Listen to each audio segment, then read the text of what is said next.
Agora é hora de mais uma entrevista importante aqui no Expresso CNN. Vamos conversar desta vez com o Maurício Santoro, que é professor de Relações Internacionais da Universidade Estadual do Rio de Janeiro, a UERJ.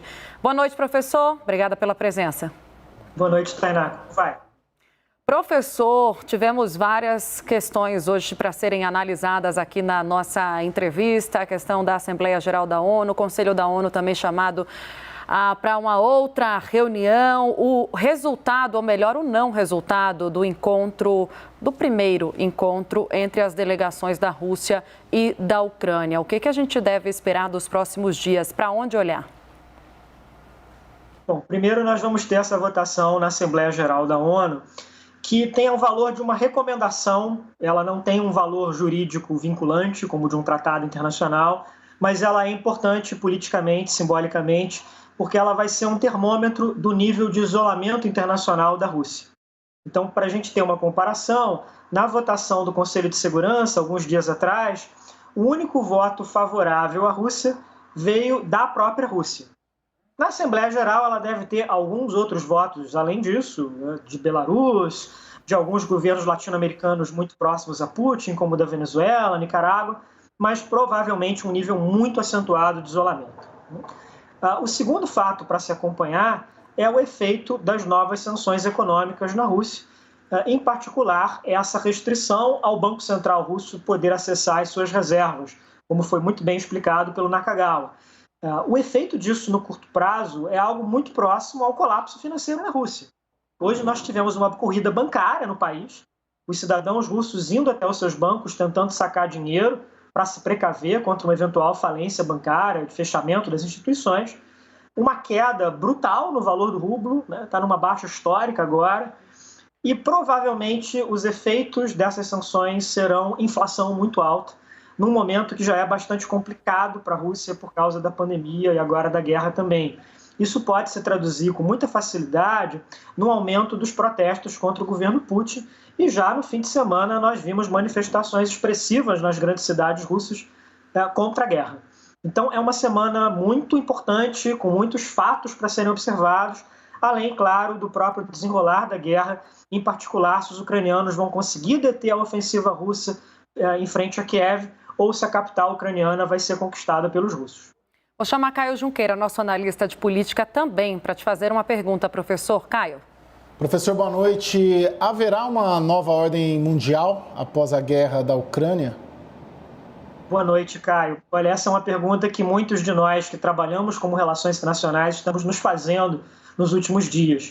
Quer dizer, basicamente, nós tivemos 30 anos, desde o colapso da União Soviética, do fim da Guerra Fria, em que a ordem global caminhava numa direção muito clara, que era incorporar as instituições dominadas pelo Ocidente, a China, a Rússia, o antigo bloco soviético. Então, todos eles ingressariam na Organização Mundial do Comércio, passariam a aderir aos tratados internacionais sobre o controle de armamento, sobre direitos humanos e por aí vai.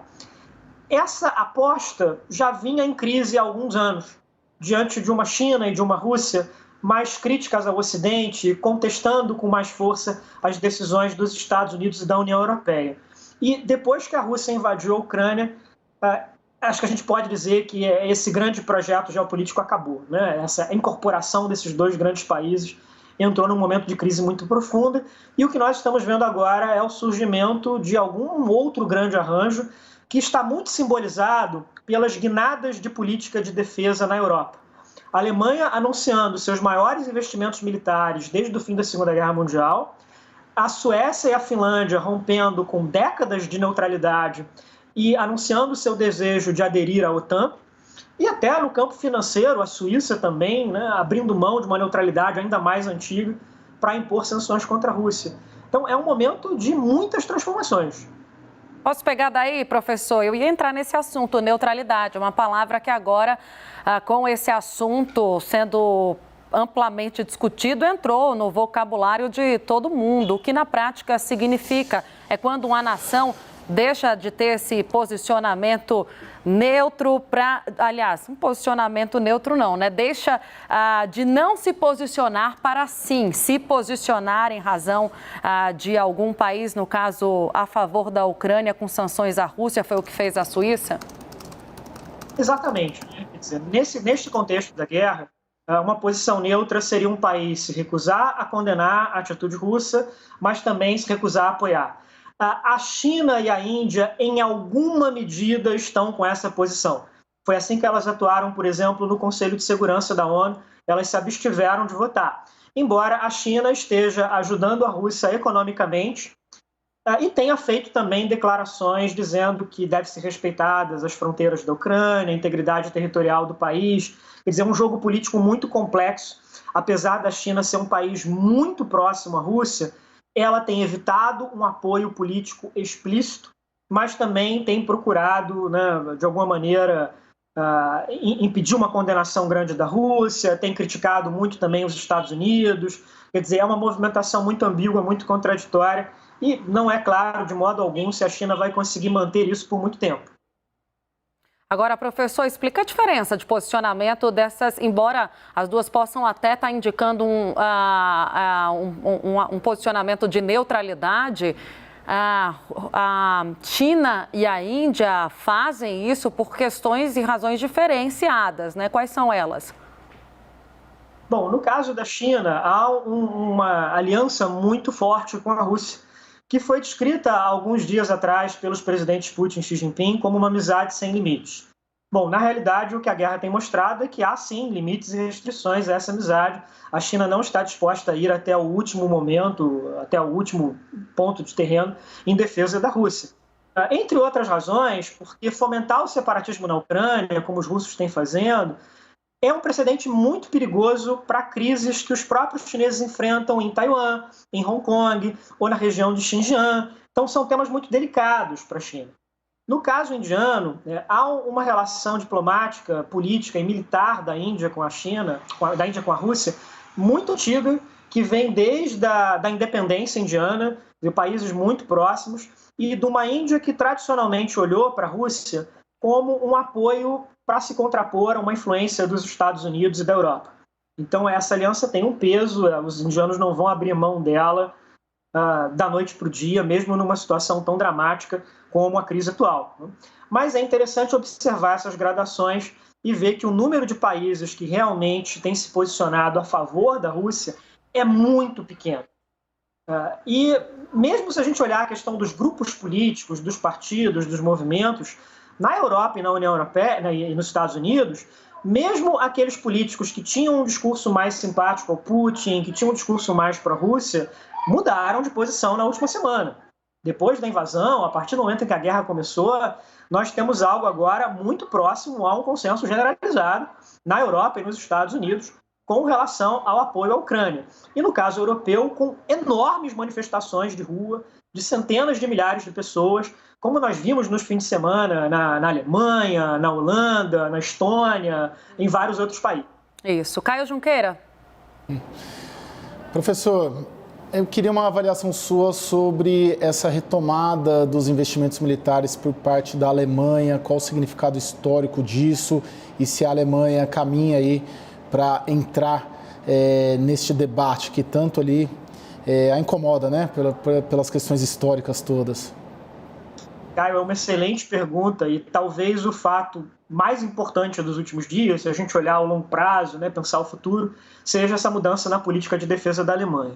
Então, por conta da história trágica da Alemanha no século XX, das duas guerras mundiais, uma Alemanha militarmente forte, até hoje, é um tema bastante delicado, tanto dentro da própria Alemanha quanto entre os países vizinhos.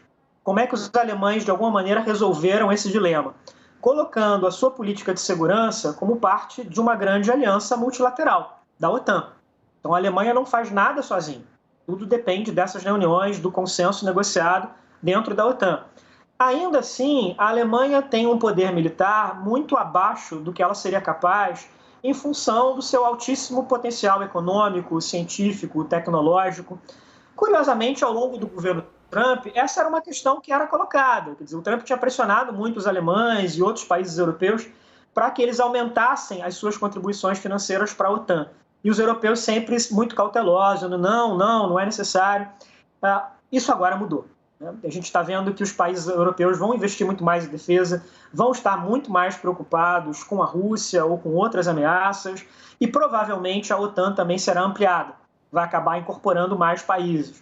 Então, se a gente olhar as consequências da guerra na Ucrânia para o médio prazo, para os próximos anos, com certeza essa mudança na política de defesa europeia vai ser um pilar essencial desse novo cenário que está começando a ser desenhado nestes últimos dias.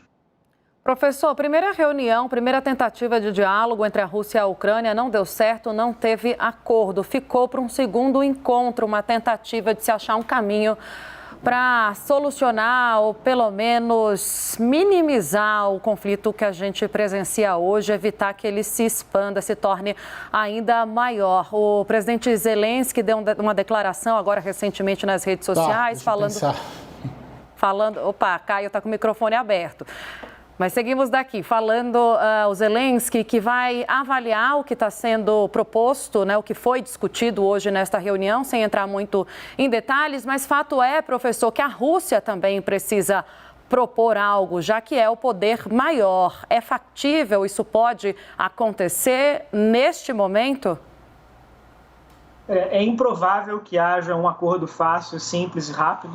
As demandas russas para a Ucrânia, como, por exemplo, a neutralização do país, a impossibilidade da Ucrânia se juntar a qualquer tipo de aliança ocidental, vão exatamente em choque com aquilo que o governo ucraniano tem feito, como essa proposta que foi apresentada hoje para que a Ucrânia se junte à União Europeia. E é claro que depois dessa invasão, depois desse ataque de larga escala, a população ucraniana vai querer algum tipo de garantia de segurança mais forte, seja adesão à União Europeia, seja adesão à OTAN.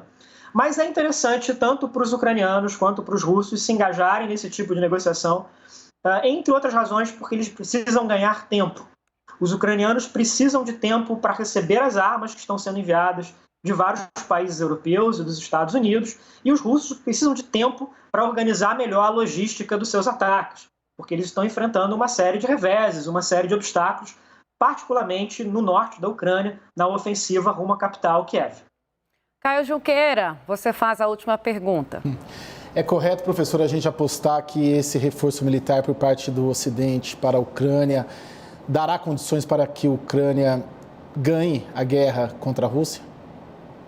Caio, ela não precisa ganhar a guerra. O que ela precisa fazer é simplesmente deter o avanço russo, mesmo que seja por algumas semanas, porque cada momento que os russos ficam paralisados no campo de batalha, a situação internacional se torna mais grave para a Rússia e as pressões sobre o governo Putin vão aumentando, particularmente na escalada financeira, das sanções e todas essas restrições que estão entrando em vigor. Então, se os ucranianos simplesmente conseguirem deter essas ofensivas, impedir que os russos capturem Kiev ou outras grandes cidades, como Kharkiv, a situação no campo de batalha já será favorável à Ucrânia. E, claro, a Ucrânia tem contado com esse extraordinário apoio diplomático e político da União Europeia, dos Estados Unidos e de várias outras partes do mundo também. A dificuldade é que, no que diz respeito à questão militar, à luta, os ucranianos estão praticamente sozinhos, porque eles têm recebido esse apoio em termos de material, de equipamento, mas não de militares estrangeiros para ajudá-los na guerra contra a Rússia. Professor Maurício Santoro, da Universidade Estadual do Rio de Janeiro, do curso de Relações Internacionais, muito obrigada pela sua participação aqui no Expresso CNN. Seja sempre bem-vindo. Eu que agradeço, Tainá. Uma boa noite para você, uma boa noite, Caio.